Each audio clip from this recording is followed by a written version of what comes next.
بسم اللہ الرحمن الرحیم۔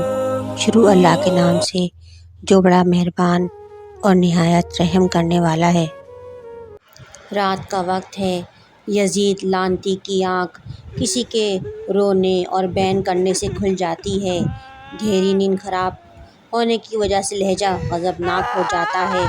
اپنے حواریوں کو آواز دے کر بلاتا ہے اور پوچھتا ہے، اس وقت یہ کون زور زور سے رو رہا ہے؟ کون بین کر رہا ہے؟ اسے چپ کرواؤ۔ حواری بولتے ہیں، یہ آواز زندان یعنی قید خانے میں سے آ رہی ہے۔ حسین کے خاندان کی عورتیں اور ان کی بیٹی سکینہ اپنے بابا کو یاد کر کے زور زور سے رو رہی ہے۔ یزید کہتا ہے، اسے چپ کرواؤ۔ حواری کہتے ہیں، ہم نے بہت کوشش کی لیکن وہ اپنے بابا کو یاد کر کے بہت روتی ہے۔ تو پھر کیسے چپ ہوگی؟ یزید نے کہا۔ حواریوں میں سے ایک شخص اٹھا اور اس نے کہا کہ اگر اسے اس کے بابا کا سر دے دیا جائے تو شاید وہ چپ ہو جائے، اسے اپنے بابا کو دیکھ کر تسلی ہو جائے گی۔ میدان کربلا کا دل دہلانے والا خطرناک منظر۔ چاروں طرف اہل نبوت کے خاندانوں کی جانثار جام شہادت نوش فرما کر جنت الفردوس میں جام کوثر پی چکے ہیں۔ امام حسین علیہ السلام کی 4 سال کی لاڈلی سکینہ کے ساتھ یزیدی فوج نے بہت ہی ظلم و ستم کیا۔ ایسا ظلم کسی نبی کی امت نے اس کی اولاد کے ساتھ نہیں کیا ہوگا۔ میدان کربلا سے لے کر شام تک کون سا ایسا ظلم تھا جو حضرت بی بی سکینہ کے ساتھ نہ ہوا ہو؟ حضرت بی بی سکینہ اپنے بابا حضرت امام حسین علیہ السلام سے بے انتہا محبت اور پیار کرتی تھیں۔ حضرت سیدہ طیبہ طاہرہ بی بی سکینہ حضرت امام حسین علیہ السلام کی لاڈلی لخت جگر ہیں۔ آپ کی ولادت باسعادت 20 رجب سن 56 ہجری مدینہ منورہ میں ہوئی۔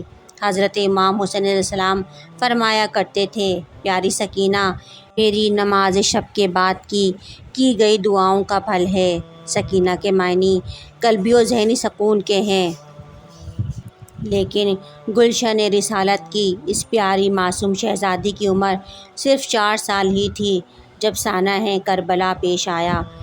والد ماجد حضرت امام حسین علیہ السلام کے نازوں سے پلی بی بی سکینہ اپنے پیارے بابا جان کے سینے پر سونے والی اپنی پھوپھیوں کی چہیتی شہزادی کربلا کے میدان میں یتیم ہو گئی۔ میدان کربلا میں جب امام حسین علیہ السلام اپنے ذوالجناح پر سوار ہو کر یزیدی فوج کے سامنے اپنی ذوالفقار کو لہرایا، اس وقت یزیدی فوج کی ہمت جواب دے چکی تھی۔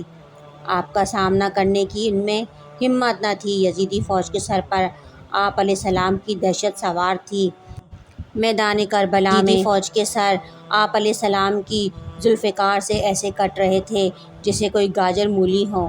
یزیدی فوج آپ علیہ السلام پر چاروں طرف سے تیروں کی برسات بھی 10 میل دور سے کر رہے تھے۔ بزدل یزیدی فوج میں علی کے شیر امام حسین علیہ السلام کا مقابلہ کرنے کی ہمت ہی نہ تھی۔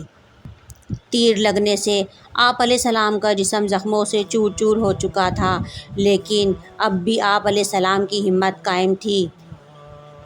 اچانک غیب سے آواز آئی، حسین اب میری طرف پلٹ آؤ، میں تم سے راضی ہو گیا، اب تو بھی مجھ سے راضی ہو جا۔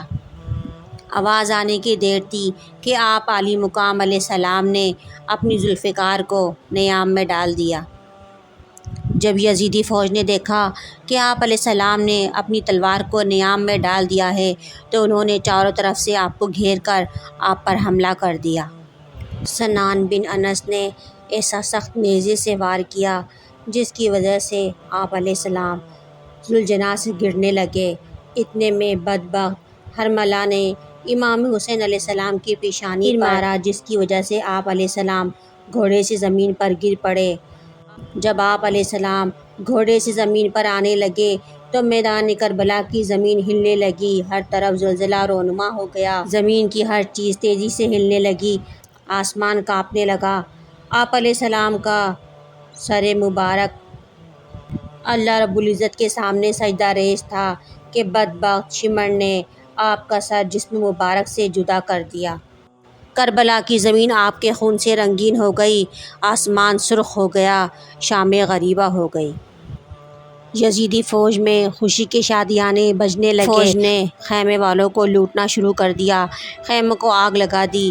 امام علیہ السلام کے اہل خاندان کو قید کر کے الگ خیمے میں رکھا گیا اور دوسرے دن انہیں اونٹوں پر سوار کر کے کوفے اور پھر شام لایا گیا۔ جب یزید کے زندان خانے میں امام حسین علیہ السلام کا سر مبارک بی بی سکینہ کے سامنے لایا گیا، حضرت امام حسین علیہ السلام کا سر مبارک دیکھ کر تمام پاک بیویوں کا ضبط ٹوٹ گیا۔ امام حسین علیہ السلام کا سر مبارک دیکھ کر زندان میں ایک حشر برپا ہو گیا اور کوہرام مچ گیا۔ بی بی سکینہ کو چپ کرانے کے لیے جب سر مبارک کو بی بی سکینہ کی گود میں دے دیا گیا، بی بی سکینہ اپنے لرزتے کانپتے ہونٹوں اور ہاتھوں سے اپنے بابا کو پیار کرنے لگیں۔ کبھی عالی مقام حسین علیہ السلام کی زلفیں سنوارتیں، کبھی آپ کے رخسار کو بوسہ دیتیں، کبھی ماتھا چومتیں اور روتے روتے اپنی آپ بیتی اپنے بابا کو رو رو کر سناتیں۔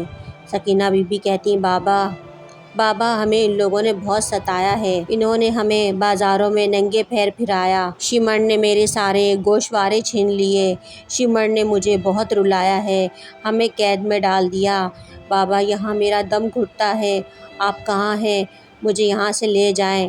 آپ کہاں ہیں؟ مجھے آپ سے باتیں کرنی ہیں۔ بابا مجھے آپ کے سینے پر سر رکھ کر سونا ہے۔ عالی مقام حسین علیہ السلام کی لاڈلی چہیتی شہزادی آنسو بہاتی جاتی تھیں اور اپنے اوپر بیتی سانحہ کربلا کی اذیت دہشت ناک سفر کی داستان غم سناتی جاتی تھیں۔ بابا اب مجھے چھوڑ کر مت جانا۔ بی بی سکینہ اپنے بابا سے باتیں کرتے کرتے سو گئیں۔ خواب میں دیکھا امام حسین علیہ السلام نے اپنے دونوں بازو پھیلائے اور فرمایا کہ بی بی سکینہ آ جاؤ میرے پاس، اپنے بابا کے پاس۔ یزید بخت کے قید خانے میں بی بی سکینہ روتے روتے ایسے سوئیں کہ دنیا سے پردہ فرما گئیں۔ جب غسل کا وقت قریب آیا تو آپ کا لباس جسم مبارک سے ایسے چپک گیا تھا کہ گوشت میں پیوست ہو گیا تھا۔ وہ وقت تمام بیویوں کے لیے بڑا ہی اذیت اور کربناک لمحہ تھا۔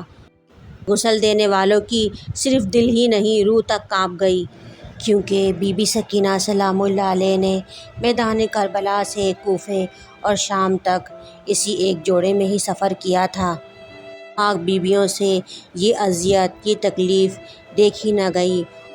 بی بی سکینہ کو انہی کپڑوں میں غسل دے دیا گیا۔ اتنی اذیتیں تکلیفیں سہنے کے بعد 13 صفر کو بی بی سکینہ امام حسین علیہ السلام کی لاڈلی شہزادی اپنے والد ماجد حضرت امام حسین علیہ السلام سے جا ملی۔